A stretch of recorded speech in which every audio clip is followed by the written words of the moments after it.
Imagine being so stupid that you look at this treasonous, traitorous, totally corrupt, self-serving, ignorant clown, this racist, semi-illiterate moron, this pathologically lying, feeble-minded, morally bankrupt, constitutionally illiterate simpleton, this bloated nitwit with his cotton candy hair, radioactive tinted skin, and obese dishevelment, and think, yeah, I think that's a guy I admire.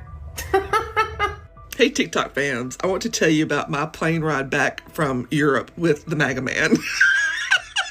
I'll try to make this as short as possible. It may be a little long. So I don't know if you know this, but flying to Europe, the flight is about 7.5 hours just this side of Europe, because you're flying with the jet stream. When you're flying back, it's about 9 hours-ish because you're flying against the jet stream. So it's a longer flight coming back. Yay me. So I'm Delta Gold Medallion, Sky Priority. I was sitting in comfort class. I was on the 2-seater, so it's like, the 252 plane. So I was sitting at the window, so the seat next to me, the aisle seat, he was sitting in. When he came up, y'all, I was already on the plane. I was like, fuck. You could just tell. You could just tell. He was, burly, bearded, wearing a military hat, like all the things, right? I even messaged my mom. I was like, crap, there's a guy sitting next to me, but I think he's probably MAGA. I even said that to my mom.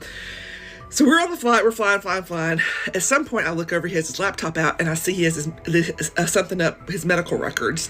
And there's a logo there for my local hospital. And so I probably shouldn't have said anything, but I said, where do you live? And he goes, blah, blah. I was like, oh my God, that's where I live. And I said, I just glanced over and saw the logo for the hospital. And I was like, oh my gosh, you must be in that system too. And he's like, I am. And so we started talking to figure out we have multiple people that we both know. I probably have met him at some point and just didn't know, like years ago, out somewhere. And so come to find out, he is an ex-Army Green Beret, Special Forces. He's a Green Beret.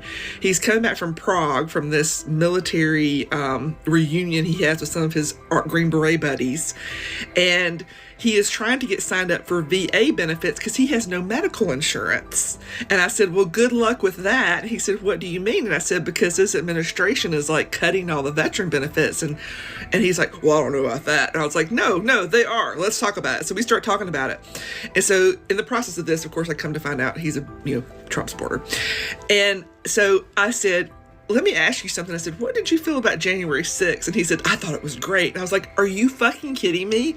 I said, these people killed, maimed police officers and later committed suicide.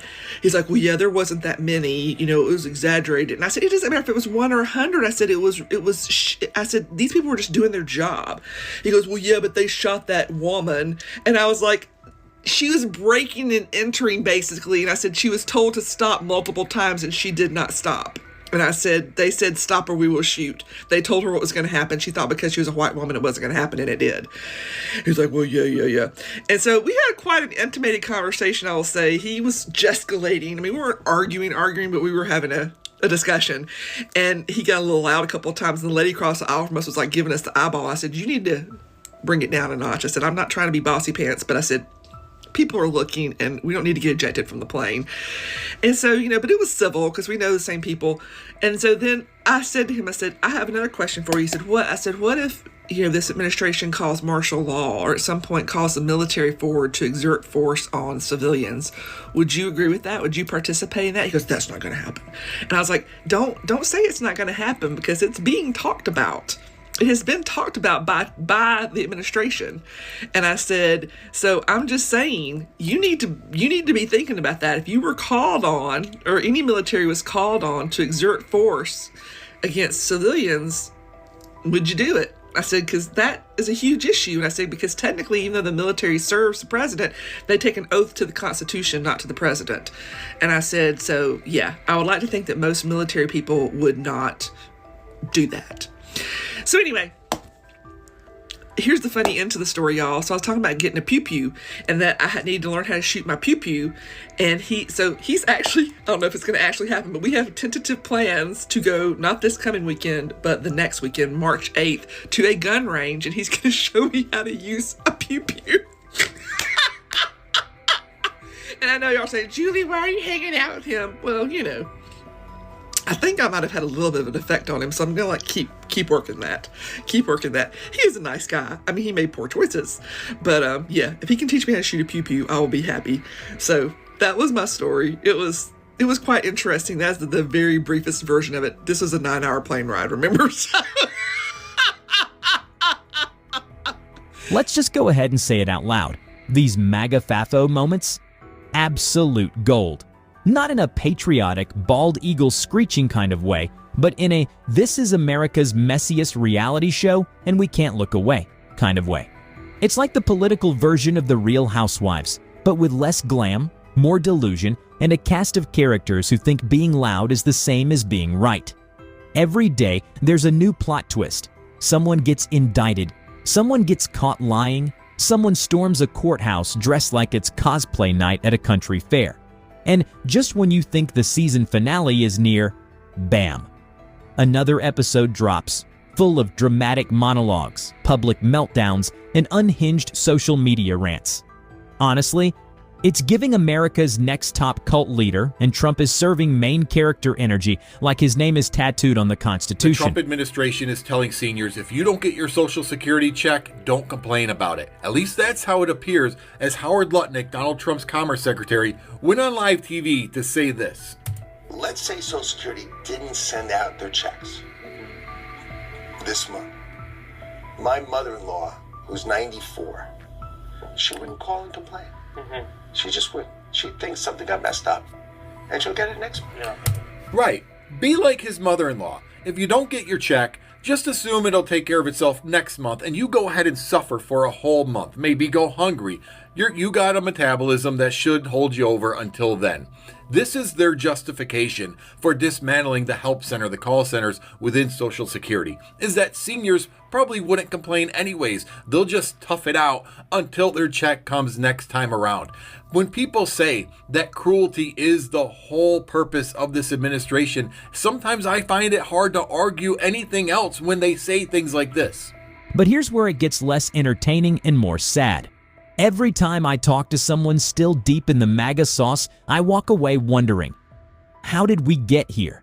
Not in a philosophical sense, but literally. How did so many people get duped this hard for this long? Because when you strip away the flag waving and caps and chants, you're left with folks who genuinely believe Trump is doing right by them.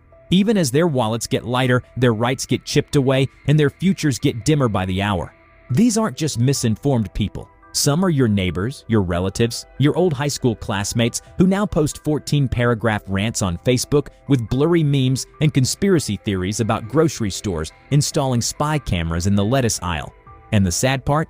These folks think they're winning. They think every move Trump makes, no matter how reckless, divisive, or flat-out cruel, is some kind of masterstroke. Like he's 3 steps ahead in a game the rest of us just don't understand.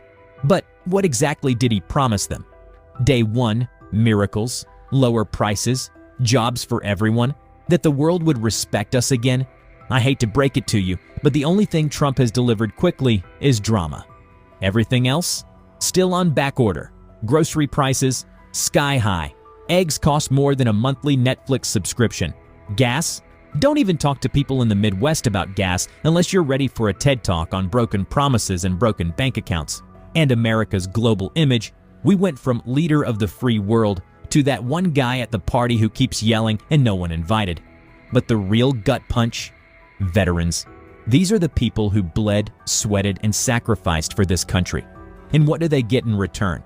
Bureaucratic red tape, underfunded programs, and policy decisions made by people who've never once had to face the consequences of war, but are quick to wave a flag and shout about patriotism. And let's not forget other vulnerable groups. Immigrants, people of color, women seeking basic healthcare rights. This administration has been a wrecking ball to the very communities that make America what it should be. And the saddest part is, the damage isn't always loud. Sometimes it's quiet, like a law passed in the night, a service quietly defunded, or a voice that just gets drowned out in the noise. Trump 2.0 isn't a comeback, it's a cautionary tale. And while some are still sipping the Kool-Aid like it's communion wine, the rest of us are here, eyes wide open, watching history repeat itself, this time with worse lighting and even fewer facts. So yeah, the MAGA FAFO saga is oddly therapeutic. Not because we enjoy watching people struggle, but because sometimes the only way to cope with the madness is to laugh, stay informed, and remind ourselves that we're not the crazy ones.